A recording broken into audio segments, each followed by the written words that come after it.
Hey guys, welcome back to Another World Audiobooks. Thank you for tuning in. As always, so happy to have you here, joining us on this awesome journey as we go around the world in 80 days. This has been a very exciting book so far, and I think this chapter, I consider the two chapters, I can safely say we really get into some awesome action. So go ahead. But before we get into that, I just got to say thank you to our patrons who support the podcast and make this possible. We really couldn't do this without the patrons. So if you want to become a patron and help support the podcast, it helps bring longer episodes, all kinds of awesome stuff, great perks that come along with becoming a patron as well. So go to anotherworldaudiobooks.com and you can sign up to be a patron. So I do see, actually, there's quite a few people who are signed up as there's a free tier, which doesn't get you any of the patron perks, but it does allow me to communicate with you directly about new episodes and what we're doing. And I can send out polls and all sorts of cool stuff. So check that out. Again, that's anotherworldaudiobooks.com. Sign up to become a patron and support the podcast. It really does make a huge difference, and I want to keep doing this, but in order to make that happen, I do need your help. So if you can't sign up to be a patron, though, no worries. All that I ask is that you share the podcast with other people that you know who might enjoy the free audiobook. Anyway, without further ado, let's get into the next couple chapters of Around the World in 80 Days. Chapter 12, in which Phileas Fogg and his companions venture across the Indian forests, and what ensued. In order to shorten the journey, the guide passed to the left of the line where the railway was still in process of being built. This line, owing to the capricious turnings of the Vindhya Mountains, did not pursue a straight course. The Parsi, who was quite familiar with the roads and paths of the district, declared that they would gain 20 miles by striking directly through the forest. Phileas Fogg and Sir Francis Cromarty, plunged to the neck in the peculiar howdahs provided for them, were horribly jostled by the swift trotting of the elephant, spurred on as he was by the skilful Parsi. But they endured the discomfort with true British phlegm, talking little and scarcely able to catch a glimpse of each other. As for Passepartout, who was mounted on the beast's back, and received the direct force of each concussion as he trod along, he was very careful, in accordance with his master's advice, to keep his tongue from between his teeth, as it would otherwise have been bitten off short. The worthy fellow bounced from the elephant's neck to his rump, and vaulted like a clown on a springboard. Yet he laughed in the midst of his bouncing, and from time to time took a piece of sugar out of his pocket, and inserted it into Keone's trunk, who received it without in the least slackening his regular trot. After 2 hours, the guide stopped the elephant, and gave him an hour for rest, during which Keone, after quenching his thirst at a neighbouring spring, set to devouring the branches and shrubs round about him. Neither Sir Francis nor Mr. Fogg regretted the delay, and both descended with a feeling of relief. "Why, he is made of iron!" exclaimed the General, gazing admiringly on Keone. "Of forged iron," replied Passepartout, as he set about preparing a hasty breakfast. At noon the Parsi gave the signal of departure. The country soon presented a very savage aspect. Copses of dates and dwarf palms succeeded the dense forests. Then vast dry plains, dotted with scanty shrubs, and sown with great blocks of syenite. All this portion of Bundelkund, which is little frequented by travellers, is inhabited by a fanatical population, hardened in the most horrible practices of the Hindu faith. The English have not been able to secure complete dominion over this territory, which is subjected to the influence of Rajahs, whom it is almost impossible to reach in their inaccessible mountain fastness. The travellers several times saw bands of ferocious Indians, who, when they perceived the elephant striding across country, made angry and threatening motions. The Parsi avoided them as much as possible. Few animals were observed on the route. Even the monkeys hurried from their path with contortions and grimaces which convulsed Passepartout with laughter. In the midst of his gaiety, however, one thought troubled the worthy servant. What would Mr. Fogg do with the elephant when he got to Allahabad? Would he carry him on with him? Impossible. The cost of transporting him would make him ruinously expensive. Would he sell him, or set him free? The estimable beast certainly deserved some consideration. Should Mr. Fogg choose to make him, Passepartout, a present of Keone, he would be very much embarrassed, and these thoughts did not cease worrying him for a long time. The principal chain of the Vindhyas was crossed by 8 in the evening, and another halt was made on the northern slope, in a ruined bungalow. They had gone nearly 25 miles that day, and an equal distance still separated them from the station of Allahabad. The night was cold. The Parsi lit a fire in the bungalow with a few dry branches, and the warmth was very grateful. Provisions purchased at Colby sufficed for supper, and the travellers ate ravenously. The conversation, beginning with a few disconnected phrases, soon gave place to loud and steady snores. The guide watched Keone, who slept standing, bolstering himself against the trunk of a large tree. Nothing occurred during the night to disturb the slumberers, although occasional growls from panthers and chattering of monkeys broke the silence. The more formidable beasts made no cries or hostile demonstration against the occupants of the bungalow. Sir Francis slept heavily, like an honest soldier overcome with fatigue. Passepartout was wrapped in uneasy dreams of the bouncing of the day before. As for Mr. Fogg, he slumbered as peacefully as if he had been in his serene mansion in Savile Row. The journey resumed at 6 in the morning. The guide hoped to reach Allahabad by evening. In that case, Mr. Fogg would only lose a part of the 48 hours saved since the beginning of the tour. Keone, resuming his rapid gait, soon descended the lower spurs of the Vindhyas, and towards noon they passed by the village of Callinger, on the Cani, one of the branches of the Ganges. The guide avoided inhabited places, thinking it safer to keep the open country, which lies along the first depressions of the basin of the great river. Allahabad was now only 12 miles to the northeast. They stopped under a clump of bananas, the fruit of which, as healthy as bread and as succulent as cream, was amply partaken of and appreciated. At 2 o'clock the guide entered a thick forest which extended several miles. He preferred to travel under cover of the woods. They had not as yet had any unpleasant encounters, and the journey seemed on the point of being successfully accomplished, when the elephant, becoming restless, suddenly stopped. It was then 4 o'clock. "What's the matter?" asked Sir Francis, putting out his head. "I don't know, officer," replied the Parsi, listening attentively to a confused murmur which came through the thick branches. The murmur soon became more distinct. It now seemed like a distant concert of human voices, accompanied by brass instruments. Passepartout was all eyes and ears. Mr. Fogg patiently waited without a word. The Parsi jumped to the ground, fastened the elephant to a tree, and plunged into the thicket. He soon returned, saying, "A procession of Brahmins is coming this way. We must prevent their seeing us, if possible." The guide unloosed the elephant, and led him into a thicket, at the same time asking the travellers not to stir. He held himself ready to bestride the animal at a moment's notice, should flight become necessary. But he evidently thought that the procession of the faithful would pass without perceiving them amid the thick foliage, in which they were wholly concealed. The discordant tones of the voices and instruments drew nearer, and now droning songs mingled with the sound of tambourines and cymbals. The head of the procession soon appeared beneath the trees, 100 paces away, and the strange figures who performed the religious ceremony were easily distinguished through the branches. First came the priests, with mitres on their heads, and clothed in long lace robes. They were surrounded by men, women, and children, who sang a kind of lugubrious psalm, interrupted at regular intervals by the tambourines and cymbals. While behind them was drawn a car with large wheels, the spokes of which represented serpents entwined with each other. Upon the car, which was drawn by 4 richly caparisoned zebus, stood a hideous statue with 4 arms, the body coloured a dull red, with haggard eyes, dishevelled hair, protruding tongue, and lips tinted with beetle. It stood upright upon the figure of a prostrate and headless giant. Sir Francis, recognizing the statue, whispered, "The goddess Kali, the goddess of love and death." "Of death, perhaps," muttered back Passepartout. "But of love? That ugly old hag? Never." The Parsi made a motion to keep silence.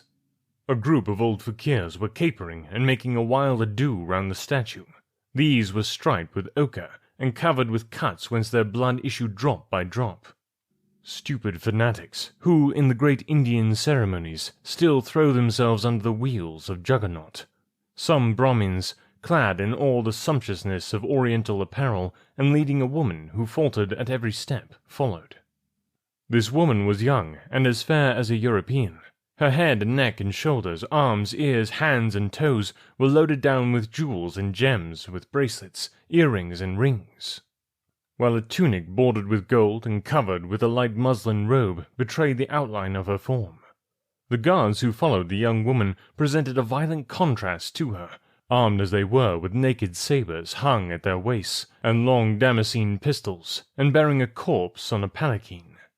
It was the body of an old man, gorgeously arrayed in the habiliments of a rajah, wearing, as in life, a turban embroidered with pearls, a robe of tissue of silk and gold, a scarf of cashmere sewed with diamonds, and the magnificent weapons of a Hindu prince.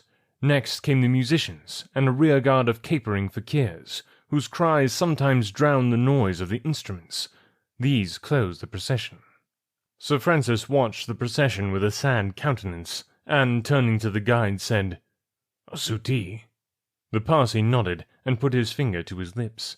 The procession slowly round under the trees, and soon its last ranks disappeared in the depths of the wood. The songs gradually died away. Occasionally cries were heard in the distance, until at last all was silence again.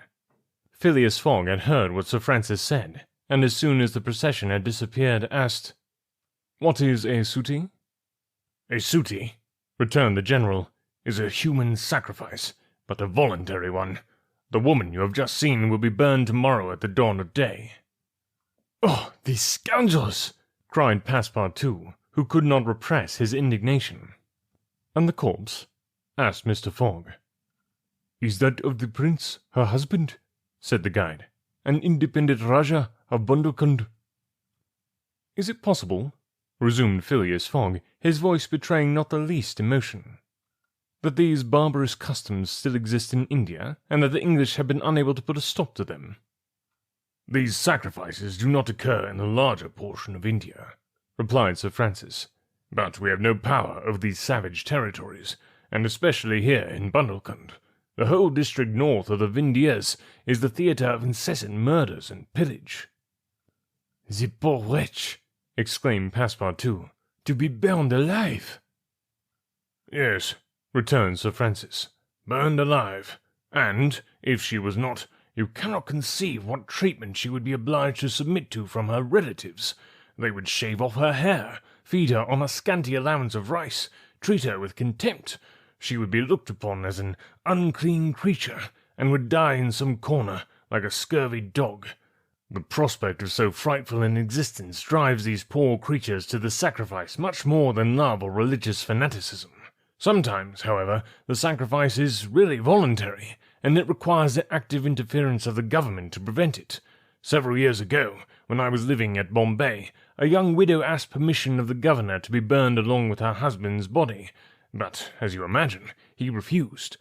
The woman left the town, took refuge with an independent Rajah, and there carried out her self-devoted purpose." While Sir Francis was speaking, the guide shook his head several times, and now said, "The sacrifice that would take place tomorrow at dawn is not a voluntary one." "How do you know?" "Everybody knows about this affair in Bundelkund." "But the wretched creature did not seem to be making any resistance," observed Sir Francis.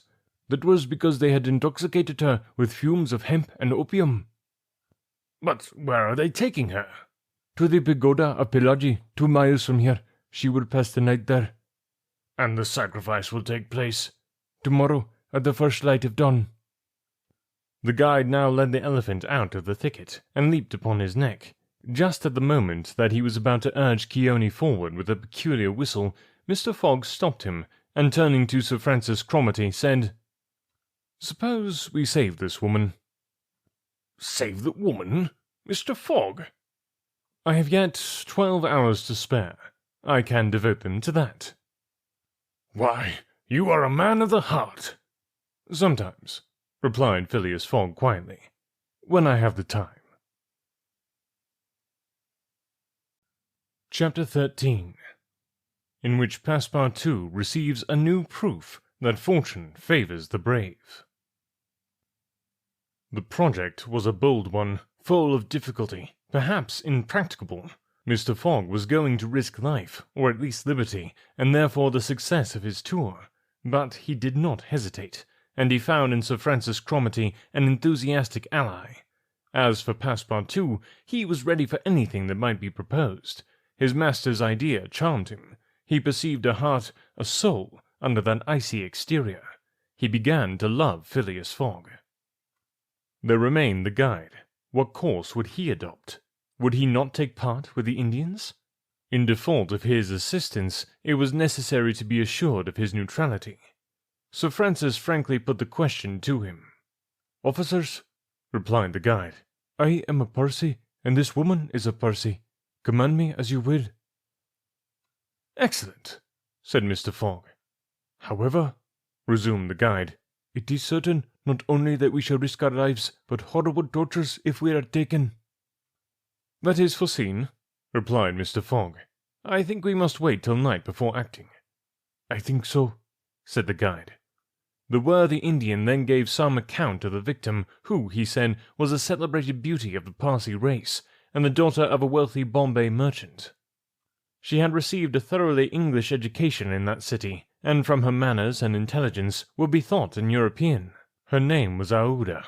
Left an orphan, she was married against her will to the old Rajah of Bundelkund, and knowing the fate that awaited her, she escaped, was retaken, and devoted by the Rajah's relatives, who had an interest in her death, to the sacrifice from which it seemed she could not escape. The Parsi's narrative only confirmed Mr. Fogg and his companions in their generous design. It was decided that the guide should direct the elephant towards the pagoda of Pelagie, which he accordingly approached as quickly as possible. They halted half an hour afterwards in a copse some 500 feet from the pagoda, where they were well concealed, but they could hear the groans and cries of the fakirs distinctly. They then discussed the means of getting at the victim. The guide was familiar with the pagoda of Pelagie, in which, as he declared, the young woman was imprisoned. Could they enter any of its doors while the whole party of Indians was plunged in a drunken sleep, or was it safer to attempt to make a hole in the walls? This could only be determined at the moment and the place themselves. But it was certain that the abduction must be made that night, and not when, at break of day, the victim was led to her funeral pyre. Then no human intervention could save her. As soon as night fell, about 6 o'clock, they decided to make a reconnaissance around the pagoda. The cries of the fakirs were just ceasing. The Indians were in the act of plunging themselves into the drunkenness caused by liquid opium mingled with hemp, and it might be possible to slip between them to the temple itself. The Parsi, leading the others, noiselessly crept through the wood, and in 10 minutes they found themselves on the banks of a small stream, whence, by the light of the rosin torches, they perceived a pyre of wood, on the top of which lay the embalmed body of the Rajah, which was to be burned with his wife. The pagoda, whose minarets loomed above the trees in the deepening dusk, stood 100 steps away. "Come," whispered the guide. He slipped more cautiously than ever through the brush, followed by his companions. The silence around was only broken by the low murmuring of the wind among the branches. Soon the Parsi stopped on the borders of the glade, which was lit up by the torches. The ground was covered by groups of the Indians, motionless in their drunken sleep. It seemed a battlefield strewn with the dead. Men, women, and children lay together. In the background, among the trees, the pagoda of Pelagie loomed distinctly. Much to the guide's disappointment, the guards of the Rajah, lighted by torches, were watching at the doors and marching to and fro with naked sabres. Probably the priests, too, were watching within. The Parsi, now convinced that it was impossible to force an entrance to the temple, advanced no farther, but led his companions back again. Phileas Fogg and Sir Francis Cromarty also saw that nothing could be attempted in that direction. They stopped and engaged in a whispered colloquy. "It is only 8 now," said the brigadier, "and these guards may also go to sleep." "It is not impossible," returned the Parsi. They lay down at the foot of a tree and waited. The time seemed long. The guide ever and anon left them to take an observation on the edge of the wood, but the guards watched steadily by the glare of the torches, and a dim light crept through the windows of the pagoda. They waited till midnight, but no change took place among the guards, and it became apparent that their yielding to sleep could not be counted on. The other plan must be carried out. An opening in the walls of the pagoda must be made. It remained to ascertain whether the priests were watching by the side of their victim as assiduously as were the soldiers at the door. After a last consultation, the guide announced that he was ready for the attempt, and advanced, followed by the others. They took a roundabout way, so as to get at the pagoda on the rear. They reached the wall about 12:30, without having met anyone. Here there was no guard, nor was there either windows or doors. The night was dark. The moon on the wane scarcely left the horizon, and was covered with heavy clouds. The height of the trees deepened the darkness. It was not enough to reach the walls. An opening in them must be accomplished, and to attain this purpose the party only had their pocket-knives. Happily, the temple walls were built of brick and wood, which could be penetrated with little difficulty. After one brick had been taken out, the rest would yield easily. They set noiselessly to work, and the Parsi on one side and Passepartout on the other began to loosen the bricks so as to make an aperture 2 feet wide. They were getting on rapidly, when suddenly a cry was heard in the interior of the temple, followed almost instantly by other cries replying from the outside. Passepartout and the guides stopped. Had they been heard? Was the alarm being given? Common prudence urged them to retire, and they did so, followed by Phileas, Fogg, and Sir Francis. They again hid themselves in the wood, and waited till the disturbance, whatever it might be, ceased, holding themselves ready to resume their attempt without delay. But, awkwardly enough, the guards now appeared at the rear of the temple, and there installed themselves, in readiness to prevent a surprise. It would be difficult to describe the disappointment of the party, thus interrupted in their work. They could not now reach the victim. How then could they save her? Sir Francis shook his fists. Passepartout was beside himself, and the guide gnashed his teeth with rage. The tranquil Fogg waited, without betraying any emotion. "We have nothing to do but to go away," whispered Sir Francis. "Nothing but to go away?" echoed the guide. "Stop," said Fogg. "I am only due in Allahabad tomorrow before noon." "But what can you hope to do?" asked Sir Francis. "In a few hours it will be daylight, and—" "The chance which now seems lost may present itself at the last moment." Sir Francis would have liked to read Phileas Fogg's eyes. What was this cool Englishman thinking of? Was he planning to make a rush on the young woman at the very moment of the sacrifice, and boldly snatch her from her executioners? This would be utter folly, and it was hard to admit that Fogg was such a fool. Sir Francis consented, however, to remain to the end of this terrible drama. The guide led them to the rear of the glade, where they were able to observe the sleeping groups. Meanwhile, Passepartout, who had perched himself on the lower branches of a tree, was resolving an idea which had at first struck him like a flash, and which was now firmly lodged in his brain. He had commenced by saying to himself, "What folly!" and then he repeated, "Why not? After all, it's a chance, perhaps the only one, and with such thoughts—" Thinking thus, he slipped with the suppleness of a serpent to the lowest branches, the ends of which bent almost to the ground. The hours passed, and the lighter shades now announced the approach of day, though it was not yet light. This was the moment. The slumbering multitudes became animated, the tambourines sounded, songs and cries arose. The hour of the sacrifice had come. The doors of the pagoda swung open, and a bright light escaped from its interior, in the midst of which Mr. Fogg and Sir Francis espied the victim. She seemed, having shaken off the stupor of intoxication, to be striving to escape from her executioner. Sir Francis's heart throbbed, and convulsively seizing Mr. Fogg's hand, found in it an open knife. Just at this moment the crowd began to move. The young woman had again fallen into a stupor caused by the fumes of hemp, and passed among the fakirs, who escorted her with their wild, religious cries. Phileas Fogg and his companions, mingling in the rear ranks of the crowd, followed, and in 2 minutes they reached the banks of the stream, and stopped 50 paces from the pyre, upon which still lay the Rajah's corpse. In the semi-obscurity, they saw the victim, quite senseless, stretched out beside her husband's body. Then a torch was brought, and the wood, heavily soaked with oil, instantly took fire.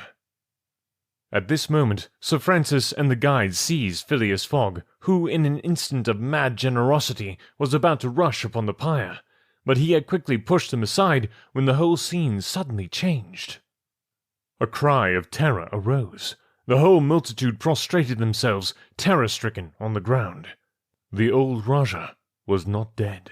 Then, since he rose of a sudden like a spectre, took up his wife in his arms, and descended from the pyre in the midst of the clouds of smoke, which only heightened his ghostly appearance. Fakirs and soldiers and priests, seized with instant terror, lay there, with their faces on the ground, not daring to lift their eyes and behold such a prodigy. The inanimate victim was borne along by the vigorous arms which supported her, and which she did not seem in the least to burden. Mr. Fogg and Sir Francis stood erect, the Parsi bowed his head, and Passepartout was, no doubt, scarcely less stupefied. The resurrected Rajah approached Sir Francis and Mr. Fogg, and in an abrupt tone said, "Let us be off!" It was Passepartout himself, who had slipped upon the pyre in the midst of the smoke, and, profiting by the still overhanging darkness, had delivered the young woman from death. It was Passepartout who, playing his part with a happy audacity, had passed through the crowd amid the general terror. A moment after, all four of the party had disappeared in the woods, and the elephant was bearing them away at a rapid pace. But the cries and noise, and a ball which whizzed through Phileas Fogg's hat, apprised them that the trick had been discovered. The old Rajah's body, indeed, now appeared upon the burning pyre, and the priests, recovered from their terror, perceived that an abduction had taken place. They hastened into the forest, followed by the soldiers, who fired a volley after the fugitives.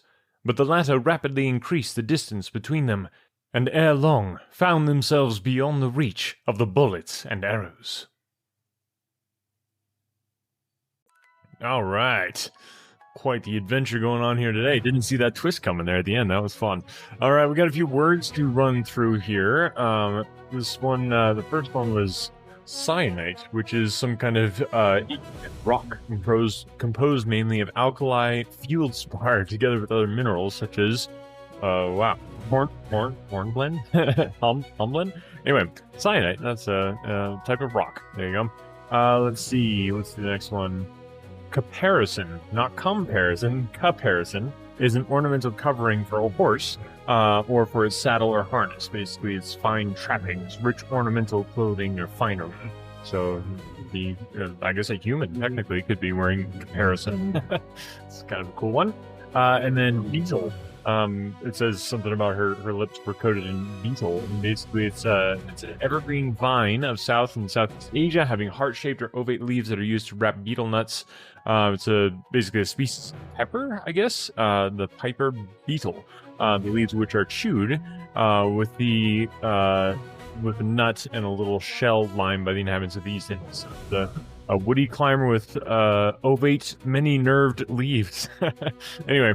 I guess they chew it for whatever reason, so that was covering her lips. Let's see, I think we had another one here.